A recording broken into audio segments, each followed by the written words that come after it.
ரெட்ரோலுக்ஸ் குடும்பங்களுக்கு வணக்கம். இன்றைய கார்த்திக் விஷன் நிகழ்ச்சி தமிழகத்தில் நடக்கும் அரசியல் நிகழ்வுகளை பற்றி பேசலாம். வணக்கம் கார்த்திக். வணக்கம் ஜோ. ரெட்ரோலுக்ஸ்க்கு தொடர்ந்து ஆதரவு கொடுக்குறவங்களுக்கு மிக்க நன்றி. தொடர்ந்து உங்களுடைய ஆதரவுகளை கொடுத்துக்கிட்டே இருங்க. எல்லா வகையிலும் உங்களுடைய ஆதரவை கொடுக்குறீங்க. அதனால எங்களுக்கு வந்து பெரிய ஊக்கமாக இருக்குது. அதனால தொடர்ந்து உங்களுடைய ஆதரவை கொடுத்து கொண்டே இருங்கள். புதுசாக வர புது வரவுகளுக்கும் எங்களோட வரவேற்பு வாழ்த்துக்கள். புரியல என்னங்க புதுசாக வர குடும்பங்களுக்கு சொல்கிறேங்க. குடும்பங்களுக்கா? யாரோ சொல்லியிருந்தாங்க குடும்பம்னு சொல்கிறீங்க. ஆனால் எந்த டீட்டெயிலுமே எங்கள் கூட ஷேர் பண்ண மாட்டேங்க. ஆமாம், நிறைய பேர் சொல்லியிருந்தாங்க, பார்த்துருக்கேன். அப்படிலாம் இல்லை. இந்த குடும்பத்தில் யாருக்கு எதிர்பார்க்காம இருக்கிற குடும்பம் தான் இது. இது கூட்டு போகிற போக்குறதுல அப்படியே தட்டி விட்டு கூட்டு குடும்பம். ஆனால் தனித்தனியாக தான் வாழணும். ரூம் கட்டி வாழ்றோம். போனாங்களா? தாவேக்காவுடன் 100 நாள் முடிஞ்சிருக்கு. இன்னைக்கோட 100 நாள் முடிச்சு. இந்த 100 நாள் சாதனைகள் அப்படின்னு சொல்லி ஒரே நிமிஷம். அதுக்கு போகிறதுக்கு முன்னாடி ஒன்று, விடுதலை சிறுத்தைகளுடைய கட்சி தலைவர் அண்ணன் திருமாவளவர்களுக்கு இன்று பிறந்த நாள். ரெட்ரோலுக்ஸின் சார்பாக அவருக்கு பிறந்த நாள் வாழ்த்துக்களை தெரிவிச்சுக்கிறோம். அவர் தொடர்ந்து ஏதோ ஒரு விஷயம், முக்கியமாக பிஜேபி எதிர்ப்பு அப்படின்றதுல, அதுவும் இந்த சனாதன எதிர்ப்பு மற்றவர்கள் மாதிரிலாம் இல்லாமல் உண்மையாகவே சனாதன எதிர்ப்பில் உண்மையாகவே நிற்கக்கூடிய ஒரு தலைவராக இருக்காரு. அதுவும் இல்லாமல் இந்த ஆட்சி நடப்பதற்கு அவரும் ஒரு மிக முக்கியமான ஒரு காரணமாக இருக்கார். அவருடைய அந்த 2 சீட்டு தான் 2 சீட்டுன்னு கிண்டல் பண்ண காலம் போய் அந்த 2 சீட்டு இன்னைக்கு எவ்வளோ பெரிய வேல்யூன்றத புரிய வச்சிருக்காரு. அதுவும் இல்லாமல் அவர் கேட்ட அந்த ஆட்சியிலும் அதிகாரத்திலும் பங்கு அப்படின்ற அந்த முழக்கத்துக்குள்ளார அவங்க இப்போ அதை அனுபவிச்சுக்கிட்டு இருக்காங்க. அதை அது யார் மூலியமா கிடைச்சதோ, அவர் செயல்படுத்தினது முதலமைச்சராக இருந்தாலும் அதை இன்னைக்கு அவருடைய அந்த கட்சி தலைவராக அவர் தான் அந்த முழக்கத்தை ஆரம்பிச்சு வச்சாரு. அது இப்போ நடந்துகிட்டு இருக்கு, அது அவருக்கு நடக்குது, அந்த கட்சியில் இருக்கிறவங்க நடக்குது அப்படின்னும் போதும் இன்னைக்கு அவங்களுடைய எழுச்சி தமிழர் மாநாடு நடக்குதுன்றதுக்கும் ஒரு மிகப்பெரிய வாழ்த்துக்களை ரெட்ரோலுக்ஸின் சார்பாக தெரிவிச்சு. எந்த சம்பவம் நடந்துடக்கூடாது இன்னைக்கு. அது தெரியல. போற வழியிலேயே தஞ்சையிலேயே ஒன்று நடந்துருச்சு. ஒரு பையன் எஸ்ஐய கன்னத்திலேயே போட்டு ஸ்லாப் பண்ணியிருக்காப்புல, அடிச்சுட்டாப்டி. ஆனா அந்த ஏன் அவ்வளோ ஆக்ரோஷம் தெரியல அந்த பையனுக்கு. அதுவும் அவர் ஒரு இன்ஸ்பெக்டர் சொல்றாரு, அதை கூட இது பண்ணாம அட்ரா பாப்போம், இந்த தளபதி படத்துல ரஜினி தொடரா பாப்போம்னு வரல, அந்த மாதிரி அட்ரா பாப்போம்னு. நம்ம காவல்துறைக்கு மரியாதை கொடுக்கணும், காவல்துறை நமக்கு மரியாதை கொடுக்கணும், நம்மளும் காவல்துறைக்கு மரியாதை கொடுக்கணுன்றது தான் நடந்துருச்சு. அந்த ஒரு அபிஸ் கேங் ஒன்று வரும்ல, அந்த மாதிரி. இது என்னன்னா தனியா வந்திருந்தா அது வந்திருக்காதுங்க. முன்னாடி ஒரு கும்பலோட நம்ம இருக்கோம், நம்ம ஒரு கட்சி இதுக்காக வந்திருக்கோம், நம்மளெல்லாம் யாரு பிடிச்சிருவாங்கன்னா பிடிச்சி அப்படியே கை காலெல்லாம் கட்டி போட்டு வாங்க தம்பி உள்ள ஏறுங்கன்னு சொல்லிட்டு ஏற்றிட்டு போயிட்டாங்க. வச்சு உரின்னு உரிக்க போறாங்க. அதுதான் நடக்க போகுது. போலீஸ் மேலே நீ கை வைப்பியா அப்படின்பாங்க. என்ன நடக்குதோ தெரில. சரி வாங்க, தாவேக்காவோட இந்த 100 நாள் சாதனைகள் நிறையா நம்ம அஸ்யூஷுவல் சொல்லிக்கிட்டே இருந்தது தான். ஏன்னா எல்லாருக்கும் மனப்பாடமே ஆயிடுச்சு. 200 யூனிட்டு சிங்கப்படைன்னு இந்த மாதிரி ஒரு லிஸ்டே போட்டுருந்தாங்க. கல்வியில கலவின்னு இருக்கும், மேலே புள்ளி அந்த மாதிரி எல்லாருக்குமே தெரிஞ்ச ஒரு விஷயம்தான். அந்த 100 நாளில் தாவேக்கா அரசு என்னென்னலாம் பண்ணியிருக்காங்க அப்படின்றது. அதுக்கு இன்னைக்கு இன்னொரு ஸ்பெஷல் ஈவெண்ட்டுமே நடந்துடும் போது இந்த 100 நாள் சாதனை அது நம்ம பேசிடுவோம். 100 நாள் சாதனையா வேதனையா சோதனையா அப்படின்றதெல்லாம் மற்றவர்கள். தாவேக்காவை பொறுத்த வரைக்கும் அது ஒரு சாதனை தான். தாவேக்கா ஆட்சிக்கு வந்ததே ஒரு சாதனை. அந்த சாதனையில கூடுதல் மகுடமா 100 நாள்ல வந்திருக்கக்கூடியது. இந்த 100 நாள்ல அவங்க என்னெல்லாம் செஞ்சிருக்காங்க. 200 யூனிட் மின்சார இலவசம்னு கையெழுத்து போட்டிருக்காங்க. சிங்கப்பெண் படையை உருவாக்கி இருக்காங்க. தாய்மாமன் தங்கமோதிர திட்டத்தை இப்போ செப்டம்பர்ல இருந்து நடைமுறைப்படுத்த போறாங்க. இந்த மாதிரி நிறைய விஷயங்களை ஒன் பை ஒன்னா நீங்க சொல்லிக்கிட்டே போகலாம். ஆனா மாற்றம் அப்படின்னு இதெல்லாம் அவங்க சாதனையா அவங்க சொல்லக்கூடிய விஷயங்கள். ஆனா அடிப்படையில நம்ம புரிஞ்சிக்க வேண்டியது இல்ல தெரிஞ்சிக்க வேண்டிய சாதனையா நம்ம பார்க்க வேண்டியது இந்த போதை ஒழிப்புக்காக மக்கள் பிரச்சனைகள் இதுதான். ஏன்னா மக்கள் சந்திக்கக்கூடிய அன்றாட பிரச்சனை இந்த போதை ஒழிப்புக்காக அவங்க எடுத்திருக்கக்கூடிய நடவடிக்கைகள். உடனே போதையை டோட்டலா 0 பண்ணிட்டாரெல்லாம் கேட்காதீங்க. 100 நாள்ல சாத்தியப்படுற விஷயம் கிடையாது. அது பண்றாங்க. அதுக்கான முயற்சிகள்ல உண்மையாவே ஈடுபடுறாங்க. அது நடக்குதுன்றத நம்ம பார்க்கிறோம். அதன் அடிப்படையில அது ஒரு மிக முக்கியமான ஒரு சாதனையா பார்க்கலாம். லஞ்சம் ஒழிக்கணும், லஞ்சம் ஒழிக்கிறது தான் என்னுடைய முதன்மையான குறிக்கோள்னு சொல்லி ஒரு முதலமைச்சர் சொல்லி, இந்த ஆட்சியில லஞ்சம் கேட்டா என் பேரை சொல்லுங்க, இது எங்களுடைய ஆட்சின்னு சொல்லுங்கன்னு சொல்லி ஒரு முதலமைச்சர் தைரியமா சொன்னதுக்கே ஒரு மிகப்பெரிய கட்ஸ் வேணும். அந்த கட்ஸ் அவருக்கு இருக்கு. அதை வந்து ஒரு நேரடியா சொல்றாரு. ஆனா திரும்ப திரும்ப சொல்றது என்னன்னா, அது அந்த அதிகாரிகள் கையில தான் இருக்கு. அதை மானிட்டர் பண்ண வேண்டியதுதான் அரசுடைய வேலை. அதனால அது ஒரு மிகப்பெரிய ஒரு மாற்றமா பார்க்கணும். அடிமட்டத்துல இந்த லஞ்சம் வாங்குறதுக்கு கொஞ்சம் பயப்படுறாங்க. எப்படி வாங்கலாம், இது எப்படி வந்து எப்படி வாங்கலாம் தான் அவங்களுடைய திங்கிங் சொல்றாங்கல்ல. பாத்தீங்களா நாங்க ஜிபே அனுப்ப முடியல, பாத்தீங்களா நாங்க பாக்கெட்ல பைசா வச்சுக்க முடியல அப்படின்லாம் பேசுறாங்கல்ல. அந்த அளவுக்கு இப்ப வந்து மாறுது இல்ல. அந்த மாதிரி சில விஷயங்கள்லாம் வந்து முன்னெடுத்திருக்காங்க. அது மிக முக்கியமான சாதனை. அதே மாதிரி சிங்கப்பெண் அதிரடிப்படை, அது மூலியமாகவும் நிறைய இந்த பெண்களுக்கு எதிரான குற்றங்கள் இந்த மாதிரியான விஷயங்கள் முடிஞ்ச அளவுக்கு தடுக்கிறாங்க. அவங்களுக்கு இன்னும் ஸ்பெஷல் போர்சஸ் வந்து கொடுக்க வேண்டியிருக்கு. அவங்களே சொல்லியிருக்காங்க இது ஆரம்ப கட்டம் தான், இன்னும் அவங்களுக்கு நிறைய இருக்கு அப்படின் போது இந்த மாதிரியான விஷயங்கள்ல அவங்களோட சாதனைகளா நான் வந்து பாக்குறேன். உண்மையான சில நல்ல முன்னெடுப்புகள், சும்மா அந்த படம் ஓட்டாம விளம்பரம் கொடுக்காம விளம்பரத்தை மட்டுமே வச்சு இது பண்ணாம உண்மையாவே சில விஷயங்களை முன்னெடுத்து பண்ணியிருக்காங்க. இந்த 200 யூனிட் மின்சாரம் அது மாதிரி விஷயங்கள்லாம் தெரியல. ஏன்னா நம்ம இன்னும் அது இன்னும் ப்ராப்பரா இருக்குது எல்லாருக்குமே இது. ஏன்னா நிறைய பேருக்கு அதிகமா வந்திருக்கு, கம்மியா வந்திருக்கு, எனக்கு கம்மியா வந்திருக்கு, உனக்கு அதிகமா வந்திருக்கு, நிறைய பிரச்சனைகள் இருக்கு. அதை தாண்டி அவங்க கொடுத்த வாக்குறுதிகளை தாண்டி அவர் செஞ்ச சில விஷயங்கள் மிக முக்கியமான விஷயங்கள். மக்கள் அன்றாடம் கவலைப்படுற விஷயம் வந்து கை வச்சிருக்காங்க. இந்த போக்குவரத்து மலைவாசம் இருக்க போக்குவரத்துக்கான நிறைய அந்த மாதிரி விஷயங்கள் எல்லாமே நிறைய விஷயங்கள். அதனால அந்த இந்த மாதிரியான முன்னெடுப்புகளுக்கு ரெட்ரோலோக்ஸின் சார்பாக மிகப்பெரிய வாழ்த்துக்கள். 100 டேஸ் வந்து இது பண்ணிருக்கீங்க. இது ஒரு 100 டேஸ்ல நிக்க போற விஷயம் கிடையாது. இது அடுத்து நெக்ஸ்ட் 5 இயர்ஸ்க்கு போக போற விஷயம். அதனால அதீத பாராட்டும் வந்து தேவை இருக்காதுன்னு நினைக்கிறேன். 100 டேஸ்ல சில முக்கியமானதெல்லாம் முன்னெடுத்திருக்காங்க, நல்ல விஷயங்களை முன்னெடுத்திருக்காங்க. அதற்காக பாராட்டுக்கள். காலையிலேயே சட்டமன்றம் இருக்குது, நீங்க எங்க போறீங்க? நான் எங்க வேணா போவேன்டா, உனக்கு என்ன? அப்பெல்லாம் போக நான் முதலமைச்சர், நீ யார் என்ன கேட்கறதுக்கு? நான் எங்க வேணா போவேன். எல்லாம் போக கூடாதுங்க. நீங்க தான் திங்கக்கிழமை விவாதம் வச்சிருக்கேன்னு சொன்னீங்களா? விவாதம் வச்சிருக்கேன்னா நீங்க தானே வரணும். இது காவல்துறை எங்க கட்டுப்பாட்டு, உங்க இது மினிஸ்ட்ரி கண்ட்ரோல்ல தானே இருக்குது. அப்ப நீங்க தானே பதில் கொடுக்கணும். இங்க வராம எங்க போனீங்க நேரா? நான் போவேன்டா, உனக்கு என்ன? யாரு நீ? யாரு முதல்ல கேட்கறதுக்கு? சரி, ஃபர்ஸ்ட் போன இடத்துல இருந்து வந்துடுவோம். இந்தியா டுடேக்கு வந்து போயிருக்காரு. இன்னைக்கு வந்து ரவுண்ட் டேபிள் கான்ஃபரன்ஸ்னு சொல்லி இன்னைக்கு காலையிலேருந்தே வந்து ஆரம்பிச்சிருக்கு. அங்கேயும் போய் எங்கடா இங்கே ஒரு சேனல்லையே நேஷனல் மீடியாவை லோக்கல் மீடியாவை மாற்றிட்டீங்க. இப்போ அவ்வளவுதான் நம்மளால முடிஞ்சது. வா நீ வா. இல்லை, இங்கே எப்படி ஒரு இது திமுகக்கு எப்படி ஒரு சன் நியூஸ் ஒன்று இருக்கும், மற்ற நியூஸ் பாலிமர் இருக்கும், இளைஞர் செய்திகள் இருக்கும், மற்ற சேனல்லாம் இருக்கிற மாதிரி இன்னும் கொஞ்ச நாள்ல வந்து தாவேகாக்குன்னு ஒரு செய்தி சேனல், சேட்டலைட் சேனல் வேணும்னா நம்ம வந்து இந்தியா டுடே வந்து நம்ம பார்க்கலாம். அப்படிதான் நான் வந்து அப்படிதான் யோசிக்க தோணுது. ஏன்னா அவங்களோட அந்த தொடர்பு இருக்கு பார்த்தீங்களா, தாவேகா கூட கொஞ்சம் இணக்கமா இருக்காங்க அப்படின்ற மாதிரி தான் நம்ம பார்க்க வேண்டியதா இருக்கு. என்டிடிவியை பொறுத்த வரைக்கும், என்டிடிவி தானே இந்தியா டுடேவை பொறுத்த வரைக்கும் பார்த்தீங்கன்னா ஆரம்பத்துல இருந்தே ஒரு காதலோட தான் வந்து இருக்காங்க. எல்லாரையும் போய் எல்லாரும் வந்து இன்டர்வியூ கொடுப்பாங்க. இவங்க மட்டும் போய் இன்டர்வியூ வந்து வாங்கிட்டு வந்துலாம் வந்து போட்டிருக்காங்க. அவங்க அதை பத்தி எல்லாம் பெருசா கவலைப்பட்டுக்கல. ஏங்க அவங்க அங்கிட்டு மோடி இங்கிட்டு இவரு அப்படின்ற ஒரு முடிவுக்கு வந்துட்டாங்கன்னு நினைக்கிறேன். ஆனா ஒரு நீங்க சொன்ன மாதிரி ரவுண்ட் டேபிள் கான்ஃபரன்ஸ் எல்லாம் எதுவும் இல்லை. அங்க வந்தாரு, இருக்குது, அது போகுது. இது வரைக்கும் அந்த சிஎம் எல்லாருமே இது மாதிரி இன்டர்வியூ எல்லாம் கொடுத்துருக்காங்க, வருவாங்க. அது ஸ்டாலின் அவர்களா இருக்கட்டும், எடப்பாடியா இருக்கட்டும், யாரா இருந்தாலும் வந்து கேள்விகள் கேட்பாங்க, பதில் நடக்கும். அந்த ஆமா, அதெல்லாம் அது நடக்கும்ல. நேவர் வருவேன், சாயந்தரம் வருவேன்ல, வரும்போது சட்டமன்றம் போய் முடிச்சுட்டு மட்டும் வந்துடுறேங்க அப்படின்னு இருப்பாரு. வந்தா பாத்துக்கலாம்.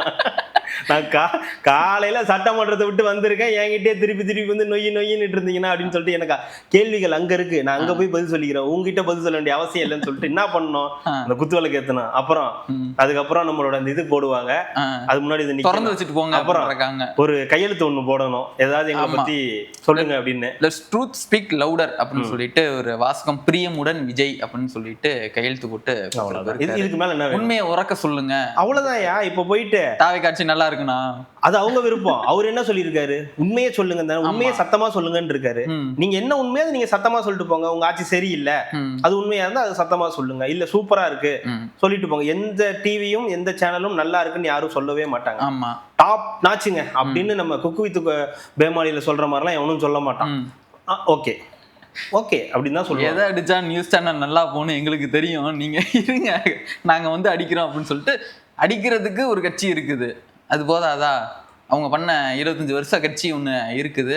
அவங்க செஞ்ச சாதனை.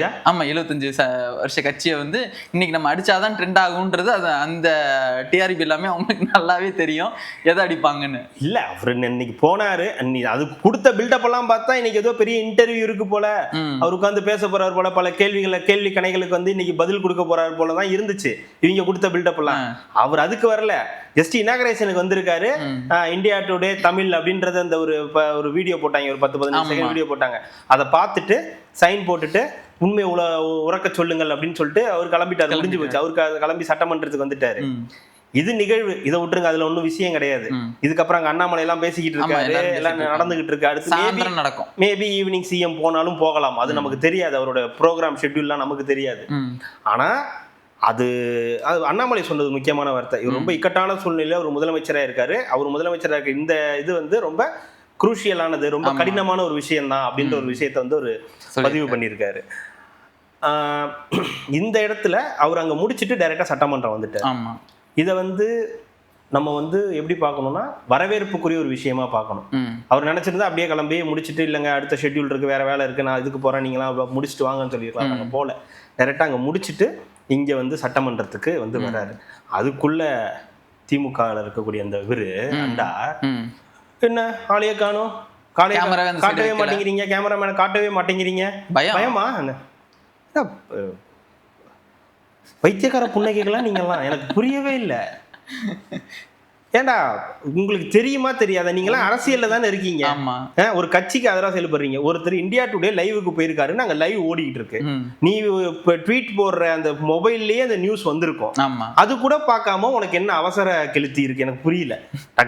பார்த்தாலே தெரிய போது அவர் இந்தியா டுடே போயிருக்காரு, வருவாரா வரமாட்டாரான்னு கூட கேட்டு இருந்திருக்கலாம், ஒரு நியாயம் இருக்குது. சம்பந்தமே இல்லாம என்ன பயமா, எங்களை பாக்குறதுக்கு உங்களுக்கு என்ன பயமா? இவங்களுக்கு தாங்க பயம். களம் எட்டுல தலைவர் இல்லாமே இவங்களை போட்டு குஜிலி மஸ்து பண்ணிட்டு இருக்காங்க. தலைவர் இல்லைன்னா கொஞ்சம் எக்ஸ்ட்ரா 2 வார்த்தை. அதுதான், அதேதான். தலைவர் இருந்தாருன்னா அப்படியே இருப்பாரு, பாப்பாரு, அவ்வளவுதான் அப்படின்னு அவ்வளவுதான் முடிஞ்சிருச்சா, அதுல கொஞ்சம் அடக்கி வச்சுக்கிறேன்னு. இன்னைக்கு அவர் இல்லைன்னு போட்டு பொழக்க ஆரம்பிச்சிட்டாங்க வழக்கம் போல. அவங்களுக்கு தெரிஞ்சிருக்கும் இன்னொரு 1/2 மணி நேரத்துல வந்துருவாரு, அதுக்குள்ள போட்டு அடி அடிச்சிடலாம். சபாநாயகரே அமைதியா இருக்கும், கொஞ்ச நேரம் அமைதியா இருங்க, நான் பேசிட்டு வந்துடுறேன் அப்படின்னு சொல்லிட்டு அங்க போயிட்டு வந்து சண்டை போட்டுட்டு இருப்பாங்க. என்னப்பா வரம்பரம்லாம் அடிக்கிறீங்க? அது மாதிரி இல்லாம உடனே ஒன்னும் முதலமைச்சரே காட்ட மாட்டேங்கிறீங்க, பயந்துட்டீங்களா வச்சிட்டீங்களா? ஏண்டா உங்களுக்கு லைவ் போறதுக்கே துப்பு இல்ல. அதே இந்த ஆட்சி வந்து தான் 3 மாசத்துல வந்து அது ஒரு பெரிய சாதனை. அதை சொல்ல மறந்துட்டு பாருங்க, லைவ் போட்டது ஒரு பெரிய சாதனையா நம்ம வந்து சொல்லணும். முக்கியமான சாதனை. இவங்க எல்லாம் இப்பதானே தெரியுது, இவங்க எல்லாம் என்ன பவுஸ்ல இருந்திருக்காங்க அப்படின்றது இப்பதானே தெரியுது. எதிர்கட்சியா நாங்க வந்துட்டோம்னா சும்மா செதற விடுவோம், அதான் பாக்குறோமே உங்களை செதற விடுறத கட் பண்ணி அடிக்கிறாங்க. அந்த மாதிரி அது ஒரு சாதனையா வச்சுக்கணும். 2வது அது கூட அவசரப்பட்டு என்ன போடணும் உடனே அவர் காணுமா வச்சுனா அவர் வந்து உட்காந்துட்டாரு, முடிஞ்சு போச்சா? எதுக்கு இந்த வேதனை உங்களுக்கு? இந்த மாதிரி நபர்களால தான் நீங்க தோக்க போறீங்க, வேற யாரும் கிடையாது. இந்த மாதிரி ஆளுங்க சோசியல் மீடியால பேசக்கூடிய ஆட்களால தான் உங்களுக்கு வேற உள்ள இருக்கு, 1-2 தான் இருக்கு, மற்றதெல்லாம் இந்த மாதிரி வெளியில இருக்கிற பழைய பேசுன்றனால கொஞ்சம் அடங்கியாச்சு. இல்லை, அது சாயந்தரம் கண்டென்ட்டுக்கு நிறைய இருக்குது, எடுத்து வச்சிருக்கோம் சாயந்தரத்துக்கு. இன்னைக்கு அந்த இதுல நம்ம அமுதன் இருக்காங்க, அவரோட இது கேஸ் வந்து சொல்லிட்டாங்க, இது மாதிரி இல்லை, இது வந்து போதை சம்மந்தப்பட்டது கிடையாது, இது தனிநபர் அவங்களுக்குள்ள இருக்கிற சண்டை பிரச்சனை அப்படின்றது தான் டேட்டாவை எடுத்து போட்டு அடிக்க ஆரம்பிச்சிட்டாங்க. வழக்கம் போல் வந்து திமுக ஆட்சியிலேருந்து தான் இதெல்லாம் நடந்திருக்கு. அங்கே உங்களோட இதில் தான் வந்து இந்த பாலியல் குற்றங்கள்லாம் அதிகமாக நடக்கும்போது தெரிஞ்சுக்கலாம், போதை மூலியமாக தான் இது வந்து அதிகமாக இருக்கும்னு சொல்லிட்டு நம்ம ஆதவர்ஜன் அவர்கள் ஒரு டேட்டாவே எடுத்து போட்டு அடிக்க ஆரம்பிச்சிட்டாரு. நாங்களாவது இவ்வளவு தூரம் நிதி ஒதுக்கி போதை ஒழிப்புக்காக இவ்வளவு தூரம் பண்ணிக்கிட்டு இருக்கோம், திமுக என்ன பண்ணுச்சு அப்படின்னு கேட்டாங்க. என்ன பண்ணீங்க? நிறைய பண்ணோமே. என்ன பண்ணி ஏதாவது ஒண்ணு சொல்லு. பிளாக்ல ஓட்டியிருக்கோம், நைட்லாம் பிளாக்ல ஓட்டுவோம், நிறுத்தவே மாட்டோம், நான் ஸ்டாப் கொண்டாட்டம் தான். சரி, 1 2 அதன் மூலியமாக நிறைய பாலியல் ரீதியான வன்புணர்வுகள் நடந்திருக்கு. டேட்டாவோட சொல்லணும்னா 2022 to 24 6000 சொச்சம் வழக்குகள், அப்புறம் அதுக்கப்புறம் கடைசி வருஷம் 10,000 வழக்குகள், 40% மேல வந்து எக்ஸ்ட்ரா வந்து சாதனை இல்லையா? அதுதான் அவரும் சொல்றாரு சாதனைன்னு. இதுல என்ன தப்பு இருக்கு? அப்புறம் இந்த அளவுக்கு நாங்க வழக்குகளை வந்து அதிகப்படுத்தி வச்சிருக்கோம், நாங்க காவல்துறைக்கு வந்து சிறப்பா வந்து நாங்களுக்கு வந்து அது தப்பு.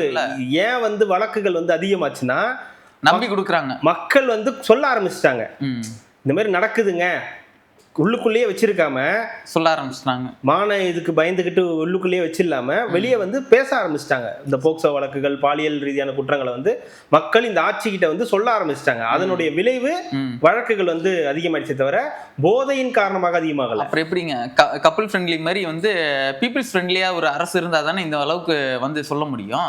அப்போ பீப்புள் ஃப்ரெண்ட்லி அரசையும் வந்து தூக்குனாங்க. அதுதான் மக்கள் தப்பா புரிஞ்சுக்கிட்டாங்க.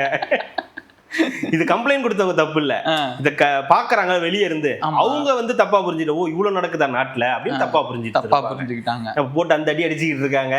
இத்தனை டேட்டாவோட இதெல்லாம் நடந்திருக்கு. அதெல்லாம் ஆதவர்ஜன் அவர்கள் சொன்னதுல ஒரு விஷயம் இல்ல, வார்த்தை. அந்த வார்த்தையை தவிர்த்துட்டு பாலியல் வன்புணர்வு பண்ணா அதுக்குதான் அந்த வார்த்தையை பயன்படுத்தக்கூடாது.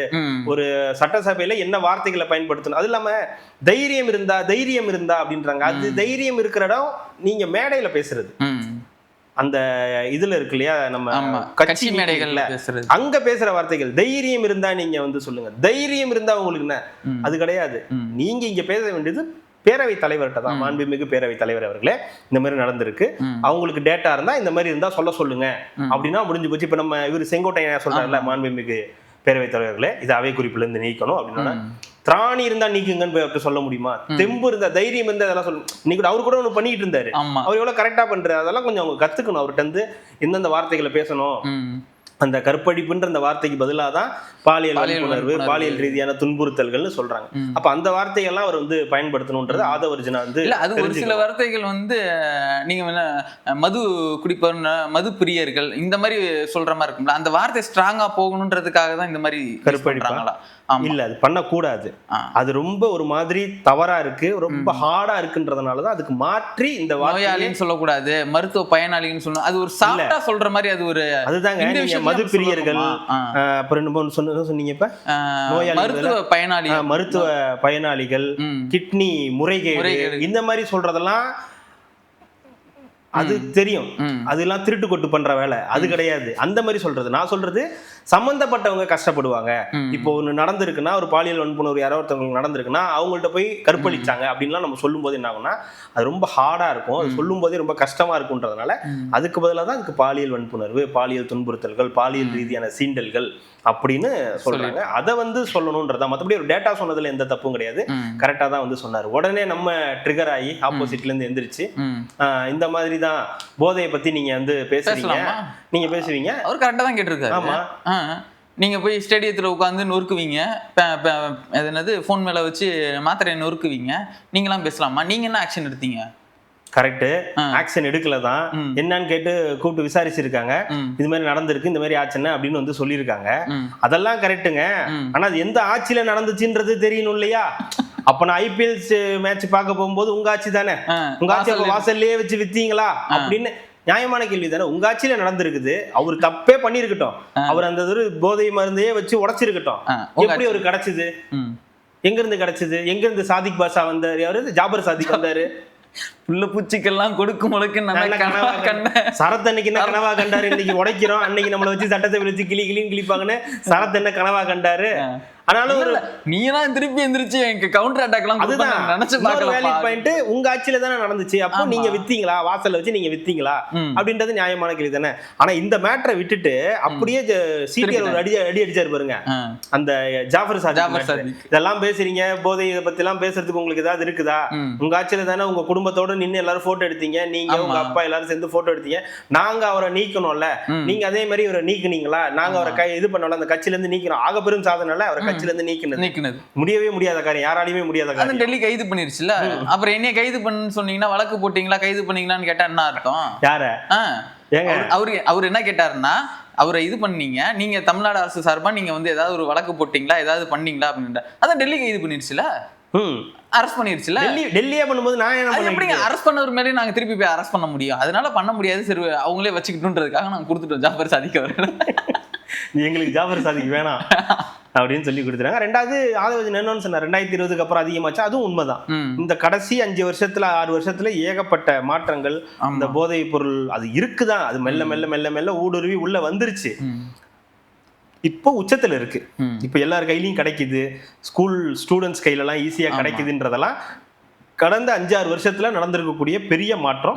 அதை தான் எல்லாரும் கேள்வி கேட்கறாங்க. இன்னைக்கு கேரளா எல்லையில இருந்து வருது, அந்த பார்டர்ல இருந்து தான் வருது, அதுக்கு ஏதாவது பண்ணீங்களா அப்படின்னு. இன்னைக்கு 100 நாள்ல நீங்க இவ்வளவு கேள்வி கேட்கறீங்க. போதையில இப்படி ஆகி போச்சு, போதையில அந்த மாணவனை வெட்டிட்டாங்க, போதையில இந்த மாணவிய இப்படி பண்ணிட்டாங்கன்னு. இது 100 நாள்ல நீங்க கேக்குறீங்க கேள்வி. 100 நாளைக்கு இல்ல, முன்னாடி ஒரு 365 இருந்துச்சுல்ல. 5 into 360 365 into 5 போட்டுவீங்கல்ல, அதுல கேளுங்க. அதுல என்னெல்லாம் நடந்திருக்கு, எங்க இருந்து விட்டீங்க, எந்த ஊர்ல இருந்து போதை வந்துச்சு, எங்கெல்லாம் இது நடந்துச்சு. உடனே அமுல்ராஜை கூப்பிட்டு கேளுங்க, நாங்க எவ்வளவு பண்ணிருக்கோம், எவ்வளவு போதை. அந்த அமுல்ராஜை வச்சுதான் இப்ப நீங்க வேலை பார்த்துட்டு இருக்கீங்கன்னா, இப்ப இதுக்காக ஸ்பெஷலா ஒவ்வொரு ஊர்ல இருந்து ஆள் கூட்டு வருவாங்களா என்ன? இதுக்குள்ள நீங்க வாங்க, நீங்க வாங்க, நீங்க வாங்கினா கூட்டு வருவாங்க. இங்க என்ன அதிகாரிகள் இருக்காங்களோ அவங்கள வச்சுதான் நம்ம வந்து வேலை வாங்க முடியும்.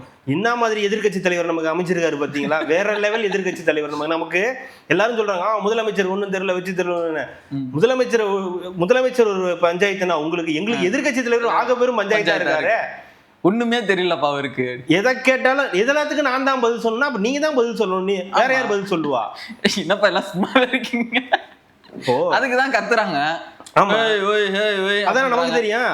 இதே ஃபார்மேட் தாங்க டிபேட்லயும் கொண்டு வருவாங்க. எதனா ஒண்ணு கத்த ஆரம்பிச்சிருக்காங்க. ஏன்னா அவங்களுக்கு ஆப்போனேட்டா பாயிண்ட் வந்துருச்சுன்னு வச்சுங்களேன். தெரியுமா சபாநாயகர் கேட்டாரு ஒண்ணு, பின்ன எல்லாரும் கத்திக்கிட்டே இருக்கீங்க, நீங்க வந்து எதிர்கட்சி தலைவராவே நீங்க அவரை மதிக்கிறது இல்ல. அப்ப நீ எதிர்கட்சி தலைவரே மதிக்கிறது இல்லையா? ஆளுங்களை பாருங்க அப்படின்ற மாதிரி உன்னை வச்சுக்கிட்டே அவங்க எல்லாம் கத்திக்கிட்டு இருக்காங்க. வெளியே போங்க, வெளியே போங்க, சத்தம் போடாம வெளியே போங்க. நாங்க வெளிநடப்பு செய்யறோம். ஓகே ஓகே, சத்தம் போடாம போகணும், பேயாம இருக்கணும், சரியா அப்படின்ற மாதிரி அனுப்பிச்சு விட்டுட்டாங்க. இந்த மாதிரி நிறைய விஷயங்கள் இன்னைக்கு வந்து இந்த போதை ஒழிப்பு சம்பந்தமாக இந்த மாதிரி கோவை இந்த அமுதன் இது நடக்கட்டும். அதே மாதிரி நம்ம எல்லாம் நினைச்சுக்கிட்டு இருக்கோம் இந்த பையன் திருவொற்றியூர் தனுஷ் அப்படின்னு, திருவான்மியூர் தனுஷா மாறிட்டாரு. நம்ம விருப்பம் தானே. இப்போ முதலமைச்சர் வந்து 5000 கரெக்டா சொல்றீங்க, அது போதாதா உங்களுக்கு? இப்ப முதலமைச்சர் 5000 கரெக்டா சொல்லிட்டார்ல, அது 91 900 அதுல என்ன பிரச்சனை? அப்படி நம்ம அப்படி பேசுவோம் முடியாது இல்ல. அவர் தப்பு நம்ம சொல்லலாமா? தத்தி கழகம்னு சொல்ல முடியுமா? நம்ம சொல்லக்கூடாது, அது தப்பு. அது நம்ம அப்படி போக கூடாது. தற்கொலை கழகம்னு அவங்க சொல்லிக்கலாங்க. அவங்க 2 பேருக்குள்ள தற்கொலை நம்ம சொல்லுங்க, அவங்க சொல்லலாம்னு கேக்குறேன். அப்படிதானே பேசிக்கிட்டு இருக்காங்க. அப்படியா? நீங்க தற்கொலை கழகம், நீங்க தத்தி கழகம், அவங்களுக்குள்ளார ஜாலியா மாறி மாறி பேசிக்கிட்டு இருக்காங்க. அதை விட்டுருங்க. இங்க வரும்போது 5923 சொல்லிட்டாருன்னு உங்களுக்கு இப்ப மறுபடியும் பஞ்சாயத்து. ஆமா, ரைட், ஓகே. திருவொற்றியூர் ஏன்பா திருவான்மியூரா மாறிச்சு? ரெண்டும் சென்னையில தானே இருக்கு. எல்லாம் நம்பர் தானே. 990 நம்பர் தானே. ஆமா, அப்புறம் என்ன? அதனாலதான் நாங்க 57 எத்தனை 74 57 இருந்து அந்த நம்பர் தான். அதனாலதான் நாங்களும் இன்னும் ஆட்சியில இருக்கோம்னு சொல்லிட்டு இருக்கோம். திமுக ஆட்சி தான் நடக்குது நாங்க சொல்லிட்டு இருக்கோம். சொல்லிக்கிங்க. அப்போ நீங்க தான் பொறுப்பு. உங்க ஆட்சி தான் நடந்திருக்கு, உங்க ஆட்சியில இருந்து நடந்திருக்குன்னா நீங்க தான். கோவை அமுதன் அவங்களுடைய கொலை வழக்குக்கு இந்த முதலமைச்சர் பதில் சொல்ல வேணாம். வீட்டுல ஒரு முதலமைச்சர் இருக்காருல்ல, அவர் பதில் சொல்லுவார். காத்திருப்போம் என்ன பதில் சொல்றாருன்னு பாப்போம். அதே மாதிரி அவங்க ஒரு தனி சர்க்கார் நடத்திக்கிட்டு இருக்காங்க. இங்க விஜய் சர்க்கார் நடக்குதுன்னு இந்தியா டுடேல போட்டுக்கிட்டு இருக்கான். ஆமா சார், இல்ல சார், இங்க ஒரு ஸ்டாலின் சர்க்கார் ஒண்ணு நடந்துகிட்டு இருக்கு சார், அது என்னன்னு கொஞ்சம் கேட்டு வாங்க சார். நிழல் உலக முதலமைச்சர் ஒருத்தர் இருக்காரு. இங்க இருக்கிற அது அரசாங்கத்துக்கு தாங்க இன்னைக்கு வந்து டிவிகே சர்க்கார். மக்களோட மனசுல என்னைக்குமே வந்து திமுக சர்க்கார் மட்டும்தான். இல்ல எல்லா திட்டம் இல்லையா? நீங்க இல்லனாலும் அதான் நேசம்.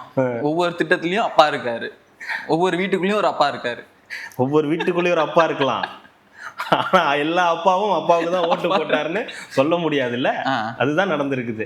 அதுதான் இன்னைக்கு நம்ம KKSSR ராமச்சந்திரன் என்ன பண்ணிருக்காரு, சட்டசபையில் நீங்க அப்பாவை காணணும் என்று தேடலாம், ஆனால் அப்பா மீண்டும் வரும்போது இங்க நிறைய பேர் வந்து இருக்க மாட்டாங்க அப்படின்னு வந்து சொல்லியிருக்காரு. எல்லாம் நாடாளுமன்றம் போயிருவாங்களா? இல்ல, ஓ இவரு வராரு அப்ப நம்ம வீட்டுக்கு கிளம்பிடுவோம் அப்படின்னு சொல்லி எல்லாரும் 10 பேர் கிளம்பிடுவாங்க. வருவாரா சட்டமன்றத்துக்கு? அதுக்குதான் வாய்ப்பு இல்லைன்னு நாங்களே இங்க இருந்து தெரியல. அவங்க இதான் இந்த குளத்தூர்ல மறுபடியும் பண்ணிட்டு இருக்காங்கல்ல, அதுதான். எப்படியாவது திருப்பி காலையில வந்துங்க 30 EVM மிஷின்ல வந்து பால் இருக்குதுன்னு ஐயோ அடங்கலையா இன்னும்? அவர் அழ வைக்காம விட மாட்டீங்க, அதானே அவங்க எண்ணம், பண்ணிட்டு போங்க.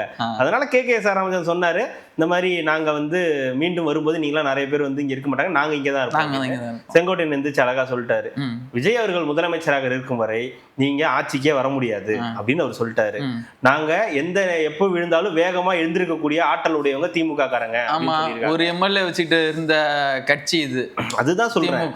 அதெல்லாம் உண்மைதான். ஆளுங்கட்சியா வந்து உட்காரலையா? அதுதான் சொல்றேன், அதெல்லாம் நடக்கும். ஆனா ஒரு 11 வருஷம் அது நடக்கல. அது ஒரு வரலாறு இருக்குல்ல. நீங்க திருப்பி வந்தீங்க, ஒரு MLA வச்சுட்டுலாம் இருந்தீங்கன்றதெல்லாம் வரலாறு, நல்ல வரலாறுலாம் இருக்கு. அது நல்ல வரலாறே முதல்ல கிடையாது, அதுவே மட்டமான வரலாறு தான். தோத்து ஒரு எம்எல்ஏ தான் இருந்தீங்க, அந்த ஒரு எம்எல்ஏவும் போய் ரிசைன் பண்ணிட்டு வந்தாரு கலைஞர் அவர்கள்ன்றது ஒரு மட்டமான வரலாறு தான்.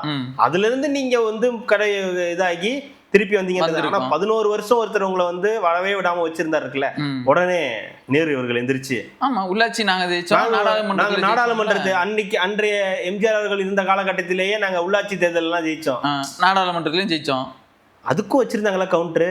நீங்க நாடாளுமன்ற தேர்தலில் ஜெயிச்சாலும் உள்ளாட்சியில ஜெயிச்சாலும் திருப்பி நீங்க அங்க போய் ஆட்சியை கலைச்சாலும் இங்க மறுபடியும் ஜெயிச்சு முதல்வரானது புரட்சி தலைவர் எம்ஜிஆர் அவர்கள் தான். அதனால நீங்க வந்து என்ன பேசினாலும் இங்க இல்லைங்க, யார்கிட்டயுமே வேலிட் பாயிண்ட்ஸ் இல்லைங்க. இவங்க சும்மா இவங்க இந்த டிஎம்கே சைட்ல தேவையில்லாம ஃபயர் விட்டுட்டு இருக்காங்க. எனக்கு தெரிஞ்சு ஒரே ஒரு வேலிடா பேசின ஒரே பாயிண்ட் என்னன்னா, விக்னேஷ் அவர்கள் சொன்னார்ல, இது வந்து இந்த மாதிரி போதை வந்து கடந்த இதுக்கெல்லாம் கிடையாது, இப்பவும் நிறைய பண்ணிருக்காங்க, இப்போ நிறைய வந்து இந்த மாதிரி எல்லாம் கொண்டு போய் எரிச்சாங்க, அதுக்காகவும் வந்து சேர்த்துதான் வந்து பண்ணிருக்காங்க அப்படின்னு சொன்னாரு. இதெல்லாம் அம்மா ஆட்சி காலத்துல இருந்தே இருக்கு அப்படின்னு சொன்னோன்னே 2023 அது நாங்க தான் கொண்டு வந்தோம், ஸ்டாலின் அவர்கள் கொண்டு வந்ததுதான் அப்படின்னு சொல்லி சொன்னாரு. அது ஒண்ணுதான் வேலிட் பாயிண்டா தெரிஞ்சு போதாதா? அது ஒண்ணுதான், அதோட கிளம்பிட்டாங்க. அது ஒண்ணு போதாதா எங்களுக்கு? அந்த ஒண்ணு மட்டும் போதும்னு சொல்லிட்டு வெளியே பத்திரிகையாளர்கள்ட்ட வந்து போயாச்சு. அங்க போய் தான் திருவான்மீர் தனுஷ இதாகி போயிட்டாரு பாவம். அந்த பையன் இதாகி இறந்து போயிட்டான். அந்த பையன் எந்த ஊரு என்னன்னே தெரியல. நேத்து வந்து இவர் ஆதவர்ஜுனா எல்லாம் போனதுக்கு அவங்க எல்லாம் முற்றுகையிட்டு எல்லாம் வந்து பண்ணியிருக்காங்க. அது நடக்கதான் செய்யும். இது எந்த ஆட்சியா இருந்தாலும் இந்த மாதிரி இருந்துச்சுன்னா ஒரு கோவத்துல இருக்கக்கூடிய ஒரு பெற்றோர் வந்து இதெல்லாம் வந்து செய்யதான் செய்வாங்க. ஏன்னா அவங்க இழந்திருக்காங்க. ஒரு ஆக்சிடென்ட்ல இறக்கல, ஒரு தூக்கு போட்டு அந்த பையன் இறக்கல, இல்ல இதாலும் நடக்கல, அவனை கொண்டிருக்காங்க. அப்ப அவங்களுக்கு அந்த ஆற்றாம இருக்கதான் செய்யும், பெருங்கோவம் இருக்கும், கடுப்பு உச்சகட்டத்துல இருப்பாங்க. அவங்க வந்து முற்றுகையிட்டு எதுவும் அடிக்காம விட்டாங்கன்றதே பெரிய விஷயம் தான். ஒவ்வொரு எந்த மாதிரி இது மாதிரி நடந்தாலும் அப்போ அந்த மாதிரி இருக்கவங்கள்ட்ட இந்த மாதிரி போகும்போது அவங்க என்னதான் ஆறுதல் சொன்னாலும் அவங்களால ஏத்துக்க முடியாது. இது எந்த கட்சியா இருந்தாலும் நடக்கதான் செய்யும். இது இவங்க முன்னாடியே கொஞ்சம் போயிருந்திருக்கலாம்ன்றது. நேற்றுக்கு நைட்டு போயிருக்காங்க ராஜ்மோகன் அவர்களும் ஆதவர்ஜுன் அவர்களும். அங்க போகும்போது கூட இங்க என்ன நடக்குதுன்னே தெரியல, என்ன இதா இருக்குன்னே தெரியலன்னு சொல்லி அங்க எனக்கு அது பார்க்கும்போதே ஏதோ செட்டிங் மாதிரியே தான் தோண்டிட்டு இருந்துச்சு. ஏன்னா செட்டிங் இல்லையோ. ரெண்டாவது அது இருக்கிற தொகுதி வந்து இது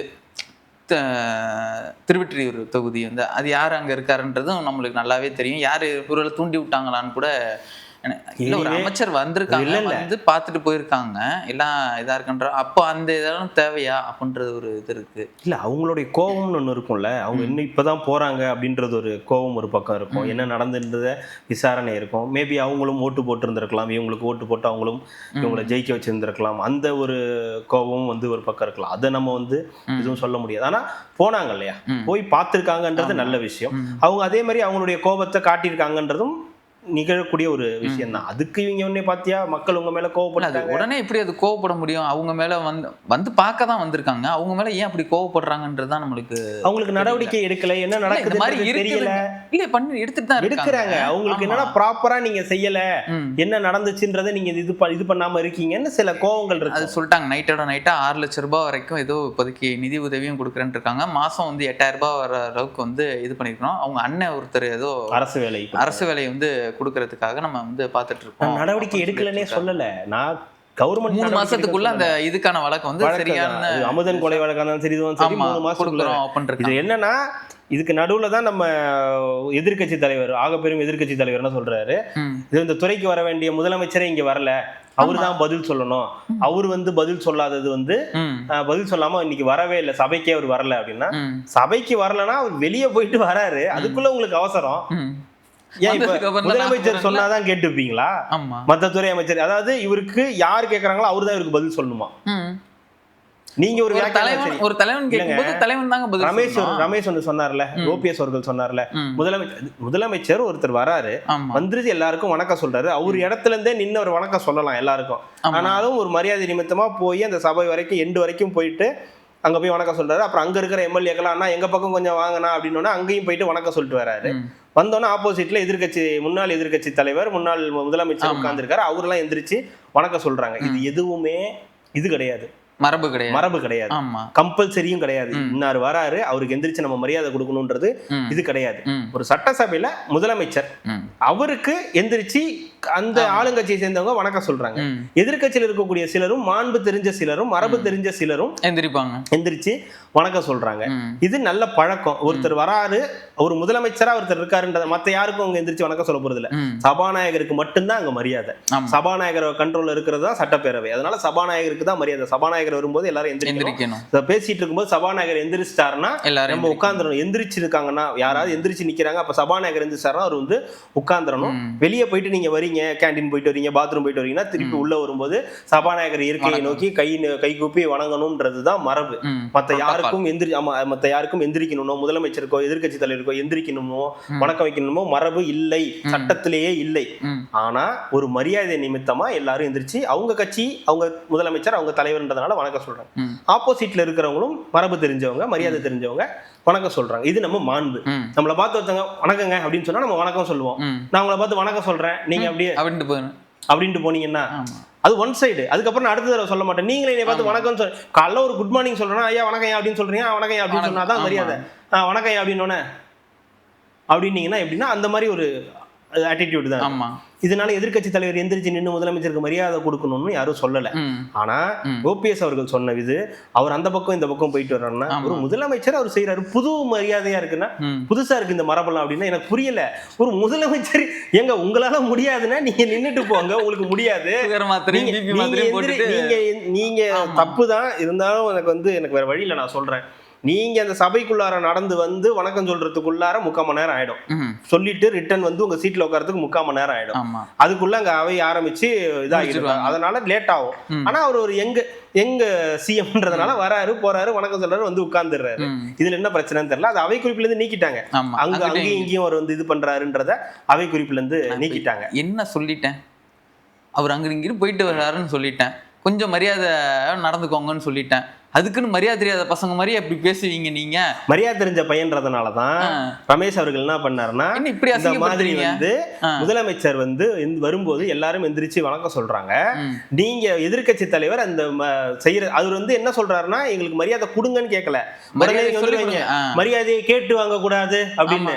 அவர் கேட்டெல்லாம் வாங்கல. அவர் சொன்னது மரியாதையை பற்றி உங்க எதிர்கட்சி தலைவர் உங்களுக்கு முதல்ல சொல்லி கொடுங்க, அதுக்கப்புறம் நீங்க எங்க கிட்ட வந்து சொல்லலாம். அது மரபுல இல்லைங்க. எந்திரிச்சு சொல்லணும்ன்றது மரபு இல்லைங்க. ஆனா பண்பாடுன்னு ஒண்ணு இருக்குல்ல, நம்ம பண்பு அதானே. எந்திரிச்சு ஒருத்தவங்க வராங்கன்னா எந்திரிச்சு வணக்கம் சொல்றாங்க, நிக்கிறாங்கன்னா வணக்கம் சொல்றாங்கன்னா நம்மளும் எந்திரிச்சு வணக்கம் சொல்றதுதான். நீங்க 75 வருஷ கட்சி தான், நீங்க இந்த கட்சிக்கு போஸ்டர் ஒட்டி வந்திருக்கீங்க தான், இல்லைன்னு சொல்லல. அதாவது இது அப்பா வந்திருந்தாருன்னா அது எதிர்கட்சியா வந்து பார்த்துட்டு, இப்ப நான் வந்திருக்கேன் அப்ப நான் எதிரி கட்சியா தான் நான் உங்களை பார்ப்பேன். அதனால எந்திரிக்க முடியாது. அவர் இருந்தா எந்திரிச்சு வணக்கம் சொல்லி இருப்பாரு. அதுதான் அவருக்கு தெரிஞ்சிருக்கும். அதான் சொல்றேன், அவர் எதிர்கட்சியா இருப்பாரு. இப்ப நான் வந்திருக்கனால எனக்கு எதிரி கட்சி என்னைய தூக்கி உள்ள வச்சிங்களா, அப்ப எனக்கு கோவம் இருக்கதான் செய்யும். அது நீங்க தூக்கி என்னை உள்ள வைப்பீங்க. அது ஈவினிங் பாத்துக்கலாம். என்னை தூக்கி உள்ள வைப்பீங்க, நீங்க வருவீங்க, நான் உங்களுக்கு எந்திரிச்சு வணக்கம் சொல்லணுமா? என் தன்மானமே என்னை வந்து காரி துப்பாது. இவர் இப்ப ஸ்டாலின் அவர்கள் முதலமைச்சரா இருக்கும்போது எடப்பாடி எந்திரிச்சது கிடையாது. இது ரூல்ஸ் கிடையாதுதான், ஒரு மாண்பாதான். அவர் என்ன சொல்றாருன்னா அந்த மரியாதையை முதல்ல உங்க தலைவருக்கு கத்துக் கொடுங்க, அதுக்கப்புறம் நீங்க எங்க தலைவருக்கு கத்துக் கொடுக்கலாம் அப்படின்னு சொல்றாரு. இது எல்லாருமே 8 கோடி மக்களுமே வந்து இதுதான் பாக்குறாங்க. ஒருத்தர் வராரு, எந்திரிச்சு நிக்க சொல்லல, மரியாதை கொடுக்க சொல்ல, வணக்கம் தான். ஒரு வணக்கம் சொல்றாரு, நீங்களும் ஒரு வணக்கம் சொல்றதுல என்ன ஆகி கீழே வந்து நோட்ஸ் படிச்சிட்டு இருந்தேன். அப்புறம் எப்படி நீங்க வந்துட்டு போனதெல்லாம் எனக்கு தெரியும். கீழே என்னத்த நோட்ஸ் படிக்கிறீங்க? அவர் வந்து கேட்டிருக்கணும், உதயநிதி அவர்களே வணக்கம் அப்படின்னு சொல்லியிருந்தாருன்னா ஓ வாங்க விஜய் அப்படின்னு சொல்லிட்டு அவரும் வணக்கம் வச்சிருப்பாரு. நான் நோட்ஸ் எழுதிட்டு இருக்கும்போது நீங்க பாட்டுக்கு அங்கிட்டு வந்துட்டு போனீங்கன்னா எனக்கு எப்படி தெரியும்? அவரு அதான் சொல்லுவாரு. சரி, எனக்கு தெரிஞ்சிரு, அவன் பக்கத்துல தான் கேனர் அவருக்குன்னு இருந்தார்ல, அவருக்கும் தெரியாத அளவுக்கு கேட் வாக் பண்ணிட்டு வந்திருக்கீங்க நீங்க. அவரு சபாநாயகர் அவர்களே, அது வழக்கம் இல்லதான், அது வந்து அப்படிலாம் கிடையாது, இருக்கணும்ன்றதெல்லாம் கொடுக்கணும்ன்றத அது ஒரு மாண்புன்னு வச்சுக்கோங்களேன். என்னன்னு தெரியலங்க, ரொம்ப சாஃப்டா டீல் பண்றாங்க. ஒரு ரகட்னஸே இல்ல அவர்கிட்டலாம், கொறடாகிட்டையும் இல்ல, எது துணைத் தலைவர்கிட்டையும் இல்ல. அதே மாதிரிதான் இவரு பேசும்போது, சரத் அவர்கள் பேசும்போது, நீங்க இந்த பத்தி சோசியல் மீடியால வந்து பத்தி சொல்றீங்க, 888 கோடி வந்து ஊழல் நடந்திருக்குன்னு சொல்லி ஒரு நியூஸ் வந்து அதை பத்தி அவரு கேட்டு 2 பேருக்கும் பிரச்சனைனா நீங்க தானே பேசிக்கணும். எதுக்கு சம்பந்தமே இல்லாம நீங்க என்னது வந்து நீங்க அவரு கேட்டாருன்னா நீங்க அதுக்கு சம்பந்தமா எதுக்கு நீங்க கேக்குற கேள்வி எல்லாம் சரியான கொடுத்துருச்சு. அது வந்து நம்ம இது சொல்லாது சோசியல் மீடியால அது இப்ப நீங்க சொல்றீங்களா வழக்குல இருக்கும்போது அதை பத்தி எல்லாம் பேசக்கூடாது, வழக்குல வழக்குல இருக்குன்னு பேசக்கூடாது, வழக்கு முடிஞ்சதுக்கு அப்புறம் இவர் இருக்க மாட்டார்ல பேசுறதுக்கு, அதனால முன்னாடியே பேசி வைப்போம் அப்படின்னு பேசி வச்சது சங்கடமா இருக்குல்ல. அது இப்ப எதுக்கு சொல்ல வந்தேன்னா, இன்னார்தான் பதில் சொல்லணும்னு எதிர்கட்சி தலைவர் கேட்கிறாரு, ராகபுரம் எதிர்கட்சி தலைவர். நீங்க மட்டும் ஏன் மத்ததுக்கெல்லாம் உங்க ஆளுங்க வந்து எந்திரிச்சு பேசுறாங்க? ரெண்டாவது இந்த கேள்விகள்லாம் என்னையே தான் பதில் சொல்றாங்கன்னா பின்ன உங்களை தான் சொல்லுவாங்க. இந்த விஷயத்துக்கு காவல்துறை மரணத்துக்கு முதலமைச்சர் சொல்லணும்னு நினைக்கும் போது மத்த எல்லாத்துக்கும் இப்போ அவையில வந்து முதலமைச்சருக்கு மரியாதை கொடுக்கணும் அப்படின்றது ரூல் இல்லல்ல. அதே மாதிரி இந்த இதுக்கு இவங்க தான் பேசணும், எந்த ரூலும் கிடையாது. இவங்க தான் பேசணும், இப்படிதான் இந்த துறைக்கு இவங்க தான், அதையும் அவங்களே சொல்லிக்கிறாங்க. அது ரூல் இல்லதான். ஆனா அதுக்காக எல்லாரும் எந்திரிச்சு, அதுல உங்களுக்கு என்ன கஷ்டமா இருக்கு? இந்த துறை, இந்த பள்ளி கல்வித்துறை அமைச்சர் தான் எந்திரிச்சு ராஜ்மோகன் தான் இந்த அமுதன் மேட்டர்ல பேசணும், தனுஷ் மேட்டர்ல பேசணும்ன்றது கிடையாது. சிடிஆரும் பேசுவாரு, பொதுப்பணித்துறை அமைச்சரும் பேசுவாரு, திடீர்னு நம்ம 6 அடிக்கிறதுக்காக ஆனந்த் கூட பேசுவாரு. அதுக்கு என்ன பண்ண முடியும்? அத அவங்களுடைய டீம் ஒர்க் அப்படி இருக்கு. உங்க டீம் ஒர்க் இருக்குதே, நாங்க எங்க டீமா இருந்திருக்கோம். அதே மாதிரி மன்னிப்பு கேட்க வச்சோம்ல, உங்களை எடுத்தோடனே மன்னிப்பு கேட்க வச்சோம்ல, எனக்கு அது இதுதான் எனக்கு அது சொல்லக்கூடாதுதான். சோசியல் மீடியால அந்த மாதிரிலாம் வந்துகிட்டு இருக்கு, சொல்லக்கூடாதுன்னு தான் தோணுது. பட் இருந்தாலும் ஆனா நான் ஒண்ணு படிச்சிருந்தேன், கருணாநிதின்ற பேரை கருணாநிதின்னு சொல்லக்கூடாதுன்னா அது என்ன அவ்வளோ பெரிய ஒரு இதுவாக கெட்ட வார்த்தையாக வச்சிருக்கீங்க அப்படின்ற மாதிரி சோசியல் மீடியால வந்து போஸ்ட் பார்த்தேன் நான். அது ஏன் அந்த பேரை சொல்லக்கூடாதா? இப்போ புரட்சி தலைவி அம்மா, புரட்சி தலைவர் எம்ஜிஆர் கூப்பிடுறதுக்கு தானங்க பேர் இல்லைங்க, பேருன்றது கூப்பிடதாங்க. அந்த சட்டசபையில அவங்க இருந்து சிறப்பிச்சிருக்காங்க. அவங்களால தமிழ்நாடு ஒரு 60 வருடம் ஆளப்பட்டிருக்குன்றதுனால அவங்களுடைய நேரடியாக கருணாநிதி புகழ் பாடாம அப்படின்னு சொல்றதுக்கு பதிலாக கலைஞர் கருணாநிதி அவர்களின் புகழ் பாடாம அப்படின்னு சொல்றது அந்த சபைக்கு ஒரு இதுவா இருக்குமே தவிர கருணாநிதின்ற பேரை சொல்லக்கூடாதுன்னு சொல்லல. முன்னாடி கலைஞர் சேர்த்துக்குங்க, கலைஞர் கருணாநிதி, அது அவங்களுக்காக உருவாக்கப்பட்ட ஒரு பேரு. அது கூப்பிடுறவங்களோட விருப்பங்க. இது இப்ப நீங்க சொல்றதுக்கு பேர் தானே எனக்கான இதை வந்து நீங்களே கொடுங்கன்னு கேட்டு வாங்குறதுக்கா இருக்குது. இது வந்து ஏன் சொல்றேன்னா, இது ஏன் நம்மளே பேச வேணாம்னு சொல்றேன்னா, இது மறைந்து விட்டார், அவர் இறந்த ஒரு தலைவர். அதனால இறந்தவர்களுக்கான ஒரு மரியாதை கொடுக்கணும்ன்றதுனால அதை நம்ம வந்து புறக்கணிச்சிடலாம். அவங்க அங்க பேசுற மாதிரி. ஆனா அதுக்கு வந்து முதலமைச்சரே சாரி சொல்லிட்டாரு. முதலமைச்சர் அந்த அமைச்சர் ரஞ்சித் அவர்கள் சொன்ன அந்த வார்த்தைக்கு நான் சாரி சொல்றேன்ட்டாரு. இதே மாதிரி முன்னாடி ஒரு நாள் அவரே கருணாநிதினு சொன்னதுக்கு அப்புறம் சாரி அப்படின்னு. சோ அதனால அந்த பண்பும் அந்த மாண்பும் அந்த மரியாதையும் முதலமைச்சருக்கு தெரியுது, மற்றவர்களுக்கு தெரியல. 75 வருட கட்சிக்கு இனிமே தான் கத்துக்கணும். அந்த இது அறிவிச்சிருக்காரு பயிர்க்கடன் தள்ளுபடி. மெயினான விஷயமே அதுதான், பயிர்க்கடன் தள்ளுபடின்னு ஒண்ணு ரொம்ப நாளா விவசாயிகள் கேட்டுக்கிட்டே இருந்தாங்க. சமீபத்துல வந்து முதலமைச்சரை சந்திச்சு வந்து பேசினாங்க, அமைச்சர் பெருமக்களை வந்து சந்திச்சு. அதனால இல்ல, உதயநிதி அவர்களை சந்திச்சு பேசினதுக்கு அப்புறம் தான் இந்த தள்ளுபடியும் நடந்திருக்கு. சரி பரவாயில்லைங்க, யாரு சந்திச்சு பேசினாலும் பரவாயில்ல, மக்களுக்கு நல்லது நடக்குதா, விவசாயிகளுக்கு நல்லது நடக்குதா, அப்படிதான் நம்ம எடுத்துக்கணும். இன்னார் பேசினாலும் அது பயிர்க்கடன் தள்ளுபடி பண்ணது யாரு? தாவேக அரசு தானே, அதுல ஒன்றும் மாற்று கருத்து இல்லைல்ல. அவ்வளவுதான். என்ன முன்னாடிக்கு என்ன இப்ப வித்தியாசம்னு பாத்தீங்கன்னா, முன்னாடி என்ன பண்ணிருந்தாங்கன்னா 75,000 வரைக்கும் பயிர்க்கடன்கள் முழுமையாக தள்ளுபடி பண்ணியிருந்தாங்க. இப்ப என்ன பண்ணிருக்காங்க, 75,000 வரைக்கும் பயிர்க்கடன்கள் முழுமையாக தள்ளுபடி தான். இப்போ 75,000க்கு மேலான பயிர்க்கடன்களுக்கு 35,000 தள்ளுபடி கொடுத்திருந்தாங்கல்ல. இப்போ 75,000ல இருந்து 1 லட்சம் வரையிலான பயிர்க்கடன்களுக்கு 75,000 ரூபாய் தள்ளுபடி. இப்போ 1 லட்சம் வரைக்கும் 75,000 வரைக்கும் தள்ளுபடி. 1 லட்சத்திற்கும் மேலான பயிர்க்கடன்களுக்கு 35,000 தள்ளுபடி. 1 லட்சம் வாங்கியிருந்தாங்கன்னா அவங்களுக்கு 1 லட்சத்துக்கு மேல வாங்கினவங்களுக்கு 35,000 வந்து தள்ளுபடி. 75,000 முதல் 1 லட்சம் வரை கடன் பெற்றவர்கள் ஏற்கனவே 35,000 தள்ளுபடி பெற்றிருப்பார்கள். அவர்கள் தற்போது கூடுதலாக 40,000 சேர்த்து 75,000 ரூபாய் தள்ளுபடி பெறுவார்கள். கிட்டத்தட்ட 75,000 ரூபாய் வாங்கியிருந்தா அப்படியே ஜீரோங்க. 75,000ல இருந்து 1 லட்சம் ரூபாய் வரைக்கும் வாங்கியிருந்தீங்கன்னா 75,000 உங்களுக்கு கிடைச்சிடும். ஏற்கனவே 35,000 சொல்லியிருக்காங்களா, இப்போ வந்து எக்ஸ்ட்ராவா வந்து வந்திருக்கு, 40,000 ரூபாய் வந்திருக்கு. ஸோ 75,000 ரூபாய் வந்து உங்களுக்கு வந்து தள்ளுபடி அப்படின்றது நடந்துரும். 1 லட்சம் ரூபாய்க்கு மேல வாங்கினவங்களுக்கு 35,000 வரைக்கும் 35,000 ரூபாய்க்கு வந்து தள்ளுபடி அப்படின்றது நடக்கும். இது வந்து இந்த அதுக்கு சில இதெல்லாம் சொல்லியிருந்தாரு. நம்மளால வந்து பயிர்க்கடன் தள்ளுபடி பண்ணாலும் நம்மளால அங்க கட்டுறது அந்த பணம் கட்டுறதுல சில பிரச்சனைகள் வந்து இருக்கு. ரிசர்வ் பேங்க்ல வந்து இந்த மாதிரி டைம் கொடுத்துருக்காங்கன்னு சில விஷயங்கள்லாம் வந்து சொல்லியிருக்காரு. இதுக்கு அடுத்து விவசாயிகள் அடுத்து என்ன முடிவு எடுக்கிறாங்க? வட்டி போடணும்ல, வட்டி போட்டு குட்டி போட்டு அதுதான் எப்படி அவங்க சம்பாதிக்கிறது. விவசாயிகள் என்ன முடிவு எடுக்கிறாங்கன்றது தான் அடுத்து அவங்களுக்கு சந்தோஷமா இல்லையா. ஏன்னா அவங்க கேட்கறது முழுமையான தள்ளுபடி கேட்கறாங்க இவங்க வாக்குறுதி கொடுத்த மாதிரி. இவங்க அது என்ன நிதிநிலை இருக்கோ அதை பொறுத்து வந்து பண்ணிக்கிட்டு இருக்காங்க. அடுத்துதான் தெரியும். அப்ப இனிமேட்டு மக்களுக்கு ஏதாவது ஒரு பிரச்சனைனா நேரா எதிர்கட்சியை போய் பாருங்க. ஆமா, ஆளுங்கட்சிக்கு அவங்களுடைய பேரண்ட்ஸே திமுக தலைவர் தான் காப்பாற்றணும் தானே சொல்லி காப்பாற்றணும். அது மாதிரி எல்லாருமே எதிர்கட்சி போய் பார்த்தீங்கன்னா தான் எதிர்கட்சியில் இருக்கிறவங்க ஆளுங்கட்சியை பார்த்து கேள்வி எழுப்பி உடனே உங்களுக்கு தீர்வு கொடுப்பாங்க. உங்களுக்கு ஏதாவது ஒரு பிரச்சனைனா ஏன் உடனே ஆளுங்கட்சி போறீங்க? எதிர்கட்சிக்கிட்ட போங்க. அவங்க நல்லா பார்த்து கவனிச்சு விடுவாங்க, உங்களை நல்லா கவனிப்பாங்க. சரி, அதே மாதிரி தான் இன்னைக்கு இதுல பெரம்பூர்ல வந்து போராட்டம், மாபெரும் போராட்டம். அவ்வளவுதான் போச்சு. அது சிஎம் அவர்கள் தொகுதி, உங்க தொகுதியிலேங்க. பெரம்பூர்ல நிக்க முடியாது இனிமேல், வாய்ப்பே இல்லை, ஓட்டு போட மாட்டாங்க. முற்றுகையில ஆட்டாங்க. ஆமா, ஒரே ரோட் ஷோ இல்லைங்க, முற்றுகைன்னா ஆஃபீஸையே முற்றுகையிட்டாங்களாம். யாரும் உள்ள வராம வெளில போக முடியாத அளவுக்கு வந்து பொதுமக்கள் எல்லாமே முற்றுகிட்டு இருக்காங்க. இதுதான் 100 நாள் சாதனை உங்களுக்கு. அதுவும் சிஎம் அவர்களோட தொகுதியிலேயே அவரோட அலுவலகத்தையே வந்து முற்றுகையிடுறாங்க அப்படின்னா 100வது நாள்லன்னா என்ன நடக்குது இங்க? அப்படிதான் கார்டு போட்டாங்க. கடைசியில அது ஒண்ணும் இல்லை, தூக்கிட்டு போ அப்படின்ற அளவுக்கு நடந்திருக்குது. அந்த இவரு சிவான்றவர் அங்க தொகுதியில நிக்க வேண்டியவர், அவருக்கு ஏதோ பொறுப்பு கூட கொடுத்துருக்காங்க ரீசெண்டா. அவர் வந்து அங்க எல்லாத்தையும் கேட்டு என்னன்றது இது பண்ணியிருக்காரு. 2019 இருந்து அந்த ஏரியால அந்த பிரச்சனை இருக்கு, அந்த வழக்கு அங்க சாலை இருக்கிறது, அந்த பகுதி வாசிகள் வேதாந்தா சாலை குடியிருப்பு வசதிகள் அவங்களுக்கு அங்க நிறைய பிரச்சனை இருக்கு. இந்த கழிவு நீர் போறதுல ஏதோ பிரச்சனை இருக்கு அங்க, அதெல்லாம் அந்த மாதிரி பிரச்சனைகள் நிறைய இருக்கு. அதெல்லாம் வந்து சரி செஞ்சு கொடுக்கணும்னு சொல்லி இந்த கடந்த ஆட்சியில தான் நாங்க இத்தனை வருஷமா இங்க இருக்கோம்.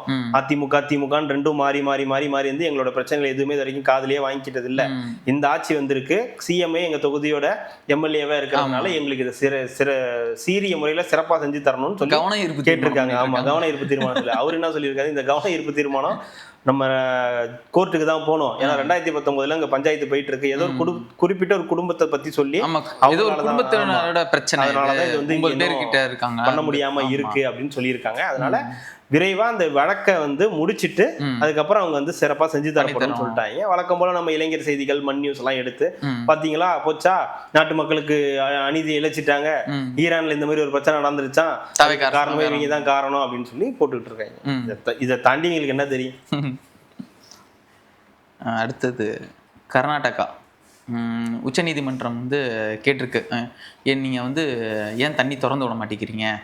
நாங்க திறந்து விட்டோமே, அது உபரி தண்ணி. நாங்க வந்து சொல்லியிருந்தோம்ல, அது மழை பெஞ்சது, அது நீதிபதி அது தம்பி மழை பெஞ்சது, அதை ஏன் நீங்க திறந்து விட்டீங்க? இல்ல அதை அப்படியே வச்சுக்க முடியாது, தெரியுது இல்ல, அதை வச்சுக்க முடியாது, அதனால திறந்து விட்டேன்னு பேசுறல்ல. அப்ப திறந்து விட வேண்டிய தண்ணி ஏன் திறந்து விட? இல்ல எங்களுக்கே தண்ணி பற்றாக்குறையா தான் இருக்கு, நம்ம தமிழ்நாடு சார்பா பண்ணுவாங்க, அதெல்லாம் தேவையான அளவுக்கு இருக்கு. காவிரி மேலாண்மை குழு திறந்து விட சொன்னதே கொஞ்சோண்டு தான், அந்த கொஞ்சோண்டி அவங்க வந்து தர மாட்டேங்கிறாங்க. இது தப்புங்க. மழை நீரை சேமிச்சா வச்சுக்க முடியாதோ அதே மாதிரிதான் இதுவும். அவங்களுக்கு தேவையான தண்ணீரை தயவு செய்து திறந்து விட்டுருங்க அப்படின்றது, சாரி தயவு செய்து இல்லை, மரியாதையா திறந்து விட்டுருங்க அப்படின்னு சொல்லி உச்சநீதிமன்றம் அதிரடி உத்தரவை வந்து பிறப்பிச்சிருக்கு. இதுக்கு எப்படியும் கிடுக்கி பிடி போடுற மாதிரி நம்ம டி.கே. சிவகுமார் ஏதாவது ஒண்ணு வந்து பண்ணுவாரு, அப்புறம் பிஜேபி அங்க இருக்கிற பிஜேபி ஏதாவது ஒண்ணு பண்ணும். ஆனா திறந்து விடணும்னு சொல்லி உத்தரவு போட்டிருக்காங்க.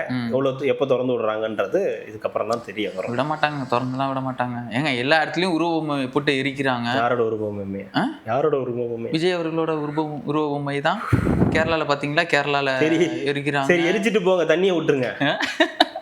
தண்ணி இதுன்னு அணைஞ்சிருவேன். நீங்க என்ன வேணாலும் பண்ணுங்கப்பா, நீங்க உருவமே எறீங்க. அங்க இருக்கிற ஜனெல்லாம் கொந்தளிச்சிருச்சுன்னா அதெல்லாம் கொந்தளிக்காதுங்க. ஏங்க மக்களுக்கு தெரியுங்க, மக்கள் வந்து இன்னொரு மக்கள் வந்து அழியணும்லாம் நினைக்க மாட்டாங்க. நமக்கு தேவையானது போக மற்றவங்களுக்கு கொடுக்கணும் தான். இல்லை நம்ம எல்லாம் அவன் என்ன பாகிஸ்தான்காரன், இல்லை அவன் என்ன அமெரிக்காக்காரன் அப்படி நம்ம யோசிக்கிறதுக்கு, வேற நாட்டுக்காரன் யோசிக்கிறதுக்கு, எல்லாம் ஒரு ஸ்டேட் பக்கத்து ஸ்டேட்ல இருக்கும். அவ்வளவுதான். மொழி இதுதான் நமக்கு வித்தியாசம், மற்றபடி இன்னும் பெரிய இதெல்லாம் நமக்கு கிடையாது. என்ன கொஞ்சம் எங்களுக்கு தண்ணி இருக்கட்டுமே அப்படின்னு இவங்களோட அரசியல் தாங்க காரணம். அந்த அரசியல் தூண்டுதல் தான் அவங்களுக்கு தேவை. இங்க திமுக ஒரு அரசியல் பண்ணும், அங்க பிஜேபி ஒரு அரசியல் பண்ணும், அப்புறம் பிஜேபி ஆட்சியில் இருக்கும்போது காங்கிரஸ் ஒரு அரசியல் பண்ணும். இந்த மாதிரி மாறி மாறி அரசியல் பண்ணுவோம். தண்ணி கொடுக்க கூடாதுன்னு அந்த மக்களுக்கும் அந்த எண்ணம்லாம் கிடையாது. நமக்கு தண்ணி இருக்கா, அது போக அவங்களுக்கு கொடுத்துடலாம். சரி, அப்படி அவ்வளவு தண்ணியே தான் எங்களுக்கு வேணும்னா நீங்க மழை நீரை நீங்களே வச்சுக்கோங்க, ஏன் திறந்து விட போறீங்க? அதுக்கு மட்டும் உங்களுக்கு இது தேவைப்படுது இல்ல, எதிர்ப்பு ஒண்ணு போட்டுருங்க திறக்காத அளவுக்கு. அதுதான், அதுக்கு மட்டும் நாங்க தேவைப்படுறோம்ல. அப்ப அப்படிதான் அந்த மக்களும் யோசிப்பாங்க. நமக்கு பிரச்சனை வரும்போது மட்டும் நம்ம தண்ணியை திறந்து விடுறோமே, மத்த நேரத்துல அவங்களுக்கு தண்ணி தரலன்னா இந்த மாதிரி பஞ்சாயத்து வரும். நம்ம ஊர் மாதிரி தானே அந்த ஊர் இருக்கும் தான் மக்கள் நினைப்பாங்க. ஆனா இவங்க தான் தேவையில்லாம அவங்க மூலையில உள்ளார உட்காந்துக்கிட்டு இது நம்ம தண்ணி, நமக்கான தண்ணி, நம்ம யாருக்கும் கொடுக்க கூடாது அப்படின்னு பேசிக்கிட்டு இருக்காங்க. காரணம் ஆனா அரசு உச்சநீதிமன்றம் சொல்லியிருக்கு திறந்து விடணும்னு, திறந்து விடுவாங்கன்னு நம்புவோம். சரி, ஓகே, இதோட இன்னைக்கு முடிச்சிடுவோம். சாயந்தரம் வச்சுக்கலாம். சாயந்தரம் நிறைய இருக்குது, விஷயங்கள் இருக்குது பேசுறதுக்கு, அடிக்கிறதுக்கும். தொடர்ந்து சாயந்தரம் நம்ம பேசுங்க. மிக்க நன்றி.